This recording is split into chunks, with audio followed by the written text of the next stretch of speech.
नमस्कार बच्चों। संस्कृत व्याकरण के अंतर्गत पिछली कक्षा में आप लोगों ने पहला पाठ का अध्ययन किया, संस्कृत वर्णमाला, जिसमें आपने यह सीखा कि वर्णों का संयोग कैसे होता है और वर्णों का विच्छेद कैसे होता है, वर्ण संयोजन और वर्ण विच्छेद। जो लोग वर्ण संयोजन और वर्ण विच्छेद को समझ चुके होंगे वो आज के पाठ को अवश्य समझ सकते हैं। तो दूसरे पाठ की शुरुआत करते हैं। आज के पाठ का नाम है संधि। संधि का अर्थ होता है मेल करना, मिलाना। दो वर्णों के परस्पर मेल से होने वाले विकार को संधि कहते हैं। जब दो वर्णों को आपस में मिलाया जाता है तो उससे जो परिवर्तन उत्पन्न होता है, जो नए शब्द का निर्माण होता है, उसे ही संधि कहते हैं। वर्ण विच्छेद में किसी भी शब्द के वर्णों को अलग अलग कर दिया जाता है, उसके स्वरों को अलग लिखते हैं, व्यंजन को अलग लिखते हैं। तो जो लोग वर्ण संयोजन जानते हैं या वर्ण विच्छेद जानते हैं वो संधि को आसानी से समझ सकते हैं। इसमें क्या होता है कि दो शब्द होते हैं और दोनों शब्दों के अंतिम और एक का पहला, ये दोनों वर्ण आपस में मिलते हैं और मिलने के बाद किसी नए शब्द का निर्माण कर देते हैं, उसे ही संधि कहते हैं। संधि का अर्थ है मेल, अर्थात दोनों शब्दों का मेल हो जाता है। ये आपकी पुस्तक है प्रायोगिक संस्कृत व्याकरण, आपके पास भी अवश्य होगी। शुरुआत करते हैं दूसरे पाठ की। Page number 8। सबसे पहले अधोलिखितान वर्णान योजयित्वा शब्द निर्माणम कुरुत। लिखा है कि दिए हुए वर्णों को जोड़ करके शब्द निर्माण कीजिए। और शब्द है र, आ, म और अ की मात्रा, तो क्या बनेगा रामः। इसी तरह से एक और शब्द है क, अ, क, श, आ, य, आ, म, तो क्या बनेगा कक्षायाम। तो इस तरह से अलग अलग वर्ण जो किए हुए हैं इनको जोड़ने पर नए शब्द बनते हैं। अधुना पश्यत, अब हम देखेंगे। अत्र वर्णेषु स्वराः कथम परिवर्तिताः, ये वर्ण स्वरों में परिवर्तित हो जाते हैं।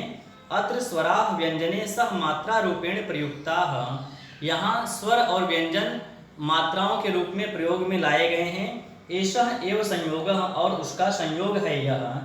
एवमेव पदानि अपि वर्ण संयोगेन युज्यते, इसी पदों के संयोग को देखते हैं। रामः गृहम् अगच्छत्, रामः ग्रामम अगच्छत्, राम घर को गया।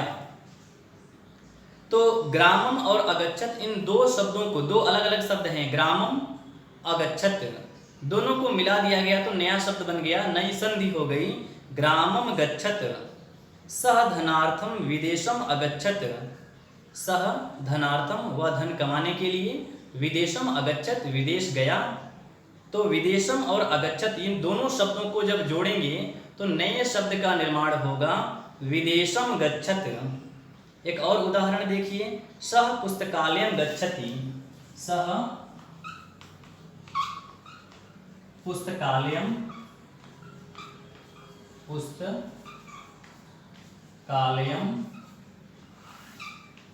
गच्छति। अब इसमें एक शब्द देखिए पुस्तकालयम, पुस्तक का घर। पुस्तक का घर कौन सा? जहाँ किताबें रखी जाती हैं, हाँ, जहाँ लाइब्रेरी, जहाँ किताबें रखी जाती हैं उसे पुस्तकालय कहते हैं। तो पुस्तकालय दो शब्दों को मिलाने से बना है। पहला शब्द है पुस्तक और दूसरा शब्द है पुस्तक प्लस आलय। आलय मतलब घर, पुस्तक का घर। तो दोनों के मेल से, दोनों के संधि करने से पुस्तकालय कैसे बना? आप जानते हैं वर्ण संयोजन में या वर्ण विच्छेद करके देखेंगे तो जब संयोजन करेंगे तो क और अ को मिला के क बनेगा, और विच्छेद करेंगे तो क और अ अलग हो जाएंगे।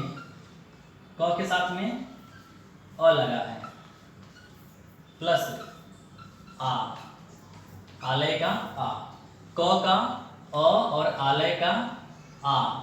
अ और आ दोनों को मिलाने से आ बनता है, अ और आ दोनों के संयोग से आ बनता है। और आप यह अवश्य जानते होंगे कि जब भी स्वर बीच में आता है तो उसकी मात्राओं का प्रयोग हम करते हैं। आ की मात्रा, तो क में आ की मात्रा लगेगी, यानी क आले का आ और क का अ दोनों को मिला के आ की मात्रा लगी और नया शब्द बना पुस्तकालय। तो दो शब्दों को, पुस्तक और आलय, ऐसे विद्या और आलय, दो शब्दों को मिलाने पर उसके जो दोनों वर्ण थे, पहले शब्द का अंतिम वर्ण और दूसरे शब्द का पहला वर्ण, ये दोनों वर्णों का आपस में संयोग हुआ, दोनों वर्णों के संधि करने के कारण नए शब्द का निर्माण हुआ, पुस्तकालय। एषः एव संधि कथ्यते, इसे ही संधि कहा जाता है। परम यत्र केवलं वर्णानां मेलनं भवति तत्र संयोगः भवति। यथा पठितुं प्लस इच्छति, पठितुमिच्छति। यत्र वर्णानां मेलनेन परिवर्तनं भवति तत्र संधि भवति इति वयं जानीमः। अब अपने पुस्तक में पेज नंबर 9 आप अवश्य देखेंगे संधि की परिभाषा। हिंदी में संधि की परिभाषा होती है दो वर्णों के परस्पर मेल को संधि कहते हैं, और संस्कृत में यत्र वर्णानाम, जहाँ पर वर्णों का मेलनेन, मिलने से, परिवर्तनम, परिवर्तन होता है, भवति होता है, तत्र संधि, वहाँ संधि होती है। जहाँ पर वर्णों के मिलने से परिवर्तन हो जाता है या नए शब्द का निर्माण हो जाता है, वहाँ पर संधि होती है। यथा पुस्तकालयम, आपने देखा अभी, इति पदे वयं पश्यामः, इसमें हम देखते हैं कि अधुना तु प्रश्नस्य विषयः यत् संधेः कति विभागाः सन्ति। अब हम देखेंगे कि संधि के कितने विभाग होते हैं, संधि के कितने भेद या प्रकार होते हैं। तो संधि कुल 3 प्रकार की होती है। संधि के 3 भेद होते हैं। पहला स्वर संधि,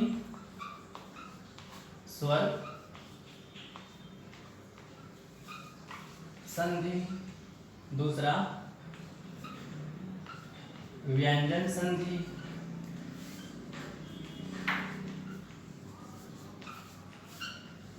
और तीसरा विसर्ग संधि, विसर्ग संधि। संधि 3 प्रकार की होती है, स्वर संधि, व्यंजन संधि और विसर्ग संधि। जब दो स्वरों का, अर्थात जो दोनों वर्ण मिल रहे थे, अगर दोनों स्वर हैं, जब दो स्वरों का आपस में मेल होता है और नए शब्द का निर्माण होता है तो स्वर संधि। जब स्वर या व्यंजन व्यंजन आपस में मिल जाते हैं और नए शब्द का निर्माण करते हैं तो व्यंजन संधि। और जब स्वर या व्यंजन के साथ में विसर्ग का मेल होता है तो वहाँ पर विसर्ग संधि होती है। आज की कक्षा में हम बात करेंगे स्वर संधि की।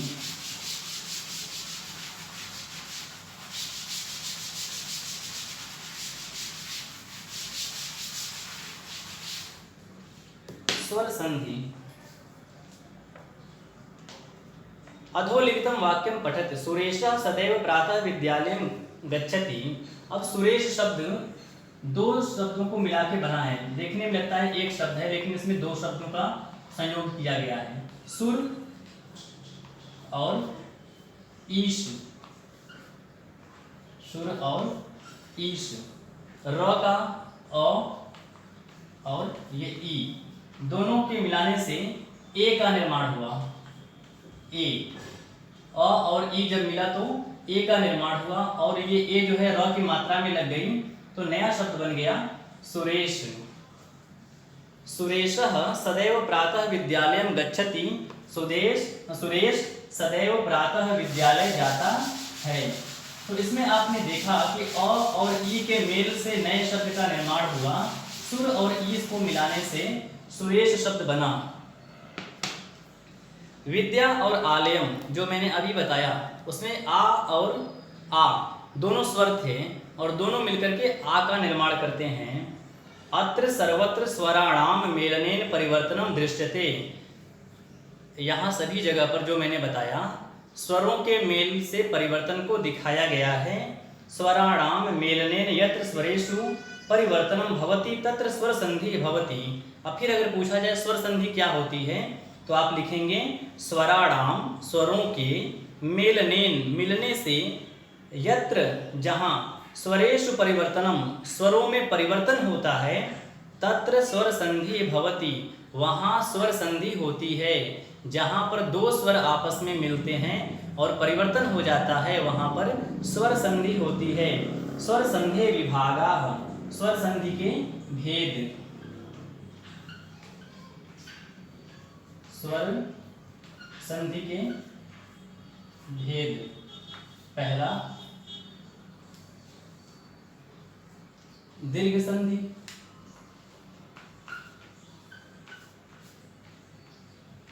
दीर्घ संधि। दूसरा गुण संधि।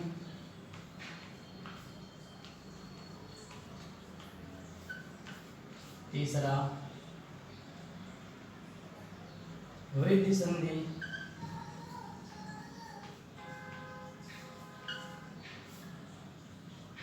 वृद्धि संधि। चौथा यण संधि।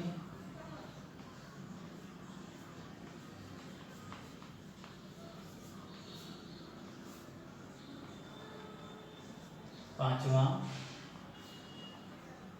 अयादि संधि। अयादि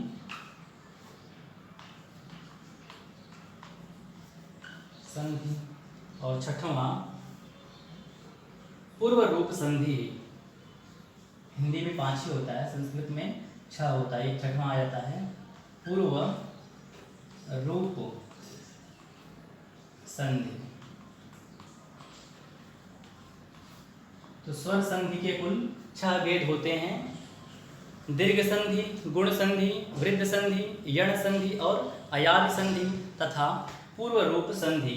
आप इसको देख सकते हैं, दीर्घ संधि, गुण संधि, वृद्ध संधि, यण संधि, अयादि संधि और पूर्व रूप संधि। आज की कक्षा में हम केवल बात करेंगे दीर्घ संधि की, कि दीर्घ संधि क्या होती है, और अगली कक्षा में शेष संधियों के बारे में चर्चा करेंगे। तो शुरुआत करते हैं दीर्घ। आप स्वर और व्यंजन पढ़ते समय ये जान गए होंगे कि स्वरों के 2 भेद होते हैं, 3 भेद होते हैं, ह्रस्व, दीर्घ और प्लुत। जिसमें प्लुत के अंतर्गत कोई वर्ण नहीं आता, और दीर्घ वो होते हैं जिसको बोलने में अधिक समय लगता है, जैसे आ, ई, उ, ए, ऐ, ओ। तो दीर्घ उसे ही कहते हैं कि जब 2 वर्णों को मिलाने पर दीर्घ स्वर का निर्माण होता है, जैसे आ का, ई का और उ का। अब ये निर्माण कैसे होता है, जब अ और अ ये दोनों स्वर मिलते हैं आपस में तो आ का निर्माण होता है। जब अ और आ ये मिलते हैं तो आ का निर्माण होता है। जब आ और अ इसका मेल होता है तब भी आ का निर्माण होता है, और जब आ और आ का मेल होता है तब भी आ का निर्माण होता है। आप एक बात याद रखेंगे कि दीर्घ संधि में 3 वर्ण बनते हैं, आ, ई और उ। एक और भी बनता है री, 4 बनते हैं। तो आ कैसे बनता है, जब अ और अ मिलता है तो आ, अ और आ मिलता है तो आ और अ मिलता है तब भी आ, और आ का मेल होता है तब भी आ का निर्माण होता है। कुछ उदाहरण देखें, सूर्य प्लस अस्तः सूर्यास्तः, विद्या प्लस अर्थी विद्यार्थी, हिम प्लस आलय हिमालय, विद्या प्लस आलय विद्यालय। अपनी पुस्तक में देखेंगे तो हर जगह पर ये आ कैसे बना हुआ है, विद्या प्लस आलय, विद्या का द्या का आ और आलय का आ, दोनों को मिलाने से आ बना। सूर्यास्त, सूर्य प्लस अस्त, सूर्य अ और अ मिलकर के बना सूर्यास्त, यानी दोनों को मिलाने से आ का निर्माण होता है। अगला ई, आ के बाद ई, ई प्लस ई दोनों के मेल से ई प्लस बड़ी ई दोनों को मिलाने से ई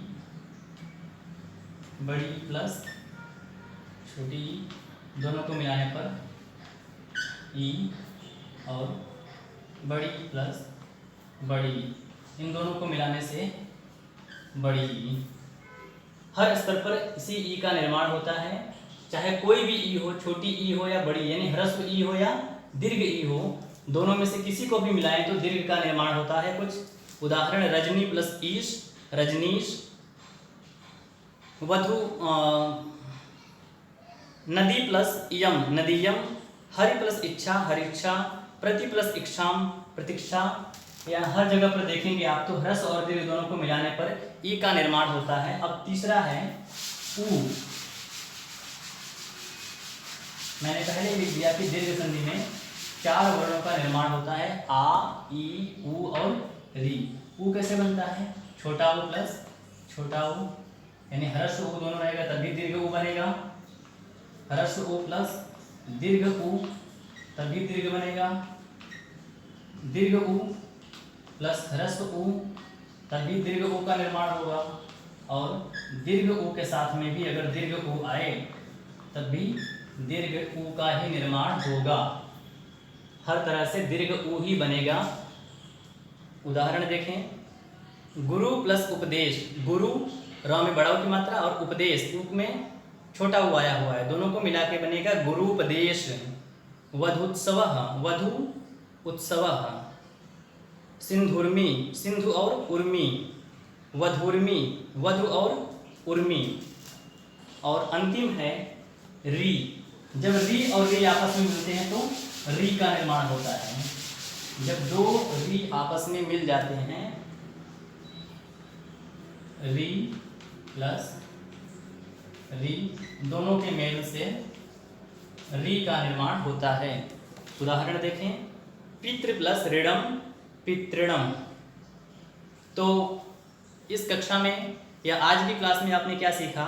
वर्णानाम मेलनेन संधि भवति, वर्णों के मेल से संधि होती है। संधि स्वर व्यंजन विसर्ग रूपेण त्रिविधा भवन्ति। संधि के 3 भेद होते हैं, स्वर व्यंजन और विसर्ग। यत्र स्वराणाम मेलनेन संधि भवति तत्र स्वर संधि भवति। जहाँ पर स्वरों का मेल होता है वहाँ पर स्वर संधि होती है। स्वर संधि दीर्घ गुण वृद्धि अयादि यण पूर्व रूप पर रूपेण